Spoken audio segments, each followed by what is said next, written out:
Next topic is Newton's third law.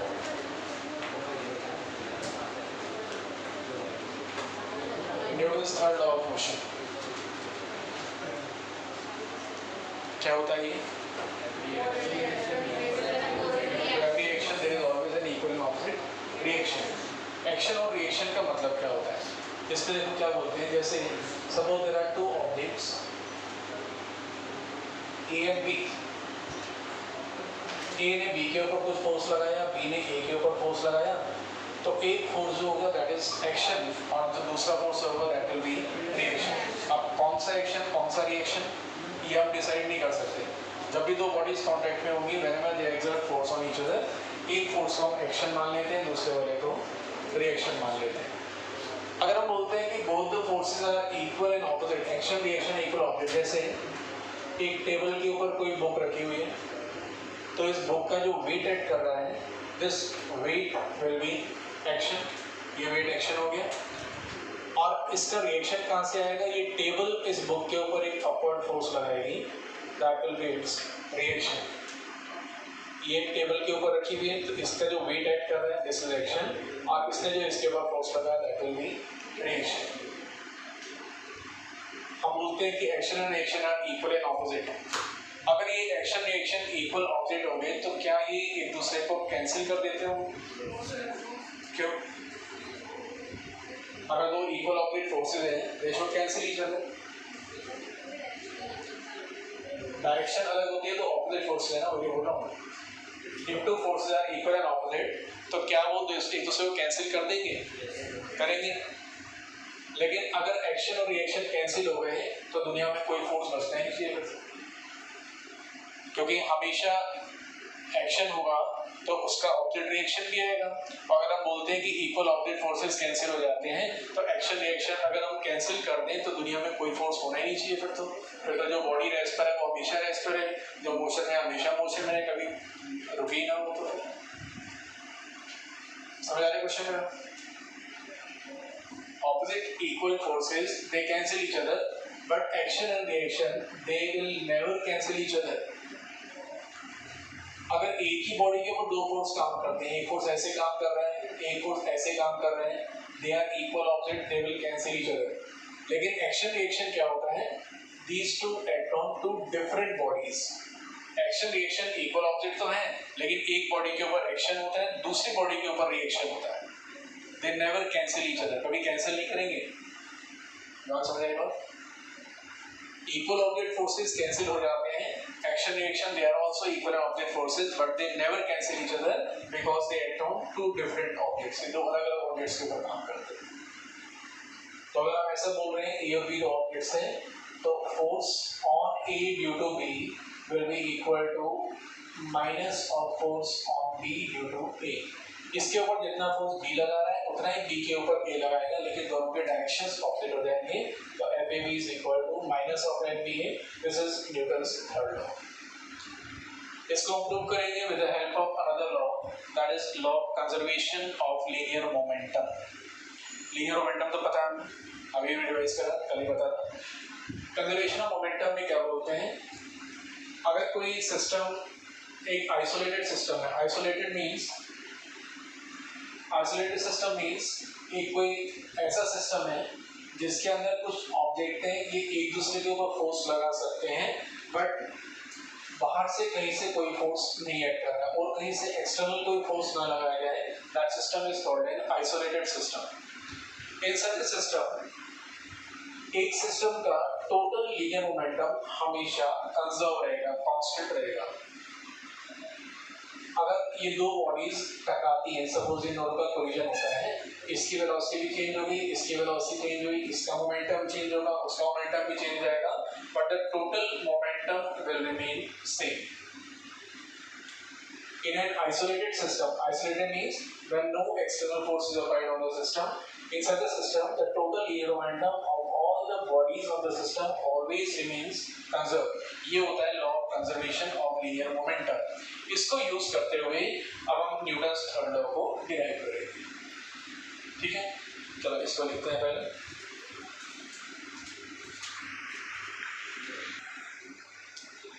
Suppose ये है an isolated system consisting of two bodies A and B. कोई भी isolated system है, isolated मतलब बाहर से कोई फोर्स नहीं लगा रहे. These two bodies they can exert force on each other. ये दोनों एक से फोर्स लगा सकते हैं लेकिन बाहर से कोई फोर्स नहीं लगा रहे.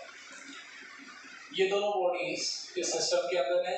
Late them collide with each other, इनका कोलिजन करा देते हैं. जब कोलिजन होगा तो क्या होगा, इसकी वेलोसिटी भी चेंज हो जाएगी, इसकी वेलोसिटी भी चेंज हो जाएगी. जो भी पहले वेलोसिटी रही होगी, अब जब कोलाइड करेंगे तो they will have some different velocities, तो their momentum will also change. Suppose इस वाली बॉडी का मोमेंटम चेंज हुआ dpa, dp हम दिखाएंगे स्मॉल चेंज इन मोमेंटम, तो dpa मतलब small change in momentum of body A. Similarly इस बॉडी में भी मोमेंटम चेंज हो जाएगा, let it be dpb.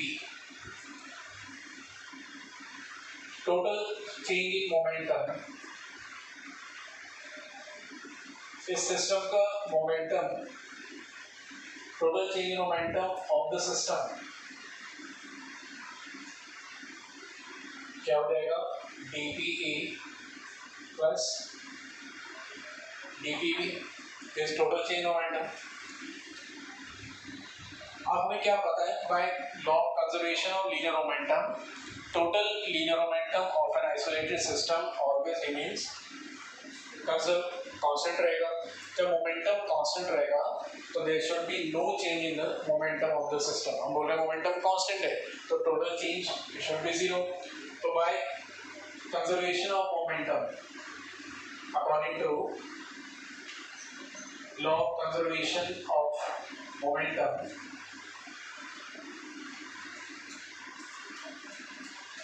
Law of conservation of momentum के अकॉर्डिंग मोमेंटम में चेंज नहीं होना चाहिए, मोमेंटम शुड रिमेन कांस्टेंट. तो मोमेंटम में चेंज नहीं होना चाहिए तो means dpa plus dpb is equal to zero. Momentum constant है, there is no change in momentum. और we can write dpa is equal to minus of dpb. दोनों तरफ dt से डिवाइड कर देते हैं और dpa by dt is equal to minus dpb by dt. दोनों तरफ dt से डिवाइड किया. नाउ dp बाई dt क्या होता है, फोर्स होता है बाय न्यूटन्स सेकेंड लॉ. तो बाय न्यूटन्स सेकेंड लॉ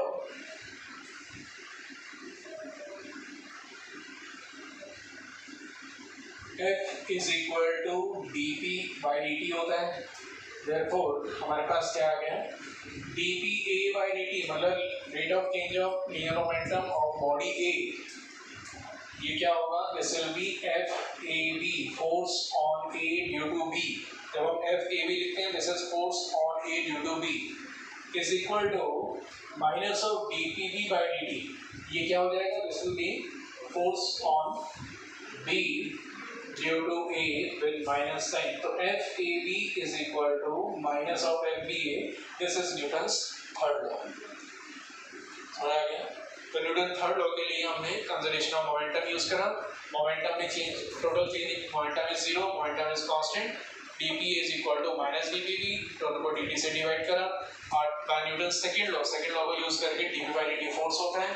तो FAB is equal to minus of FBA. So this is Newton's third law.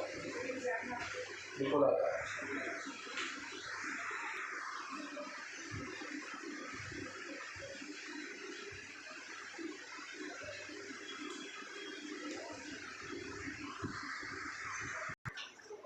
Now out of the three laws, second law को हम बोलते हैं, it is a real law of motion.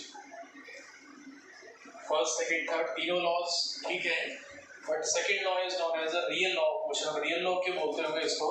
Because we can derive both the laws from this second law. आप second law से first law भी derive कर सकते हैं, second law से third law भी derive कर सकते हैं. तो second law में तीनों laws की बात आ जाती है, इसलिए second law is known as a real law of motion. Right आ गया?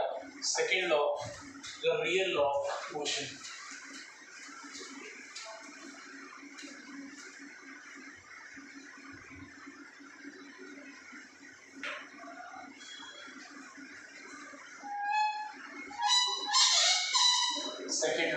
the real law of motion.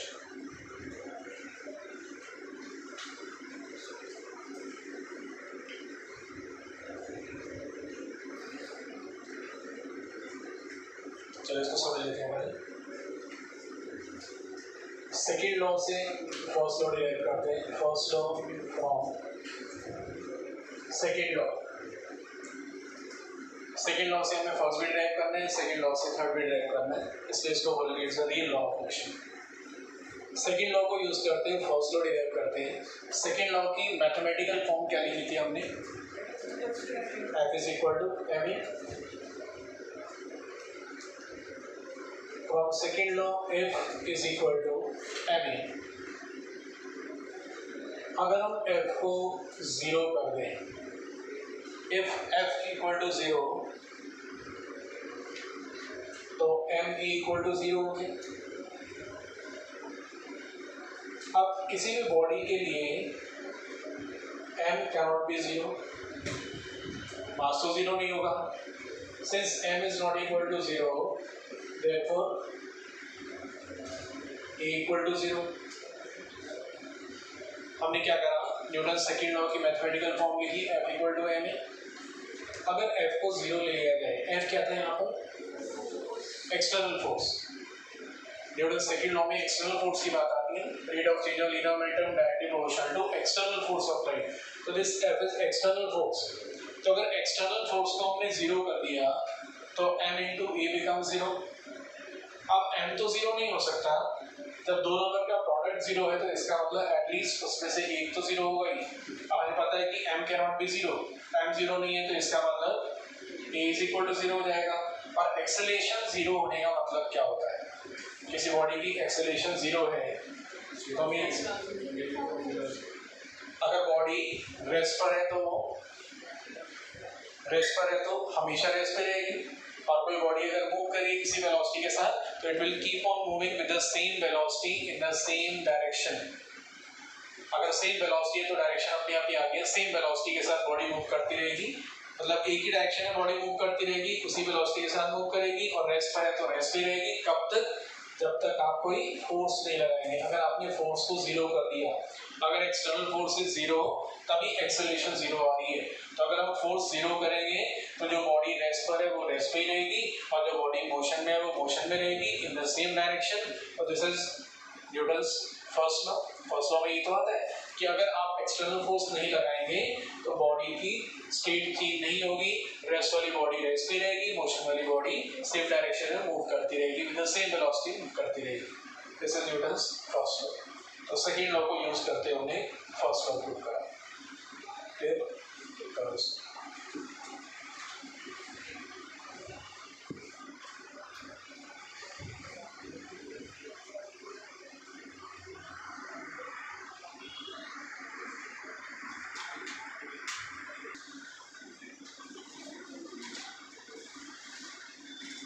Newton's third law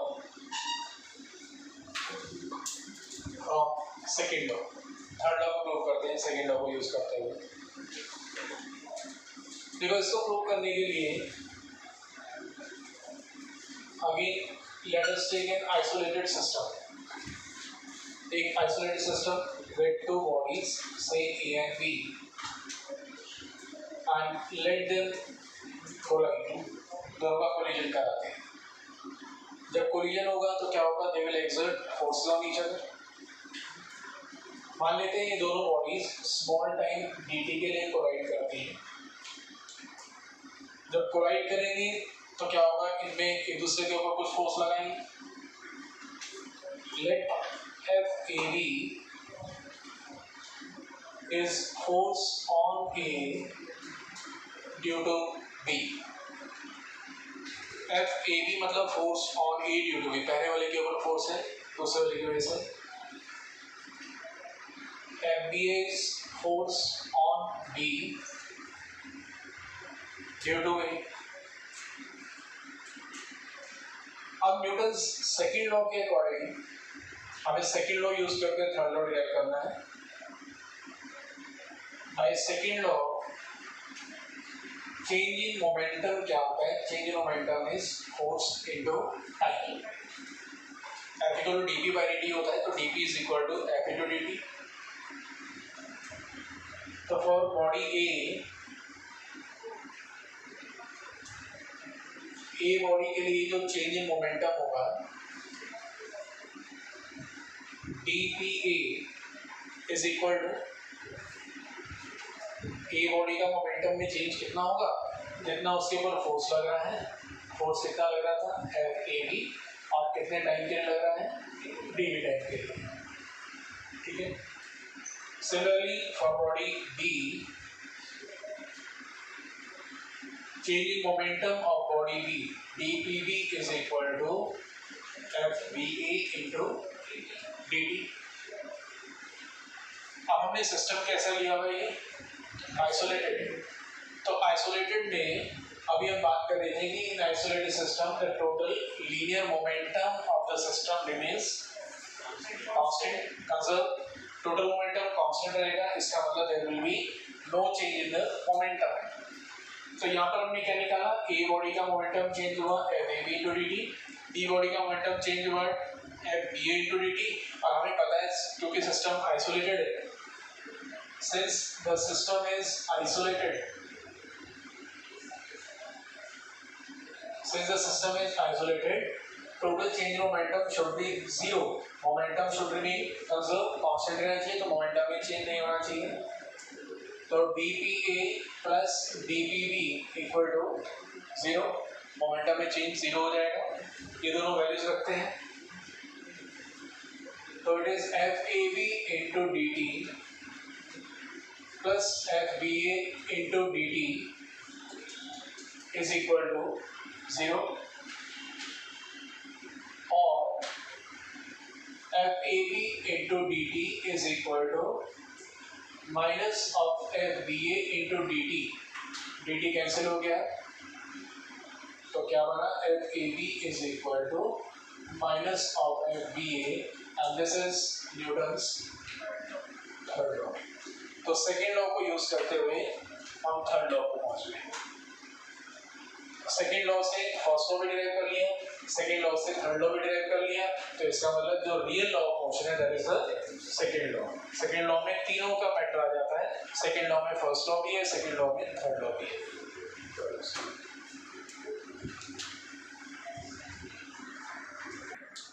तो क्वेश्चन ये है, motion of a particle is described by y is equal to ut plus half gt square, body का mass m है and we have to find force on the body. एक m mass वाली body है, उसका motion इससे represent हो रहा है y equal to ut plus half gt square. आपको इसके ऊपर फोर्स निकालना है, फोर्स क्या लगेगा इसके ऊपर।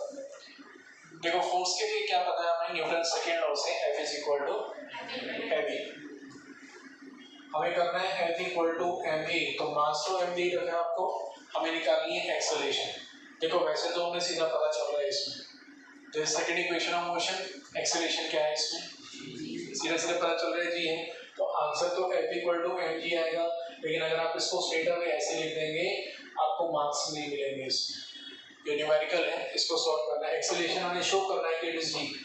तो कैसे निकालेंगे, ये आपको y गिवन है, एक्सेलरेशन को हम क्या बोलते हैं, acceleration is rate of change of velocity, और वेलोसिटी क्या होती है, velocity is rate of change of displacement. तो आपको ये डिस्प्लेसमेंट गिवन है, y डिस्प्लेसमेंट गिवन है, पहले हम इसको डिफरेंशिएट करके वेलोसिटी निकालते हैं, वेलोसिटी को डिफरेंशिएट करके एक्सेलरेशन निकालते हैं, फिर एक्सेलरेशन को F इक्वल टू ma में रख देंगे, देन विल गेट फोर्स। हो गया।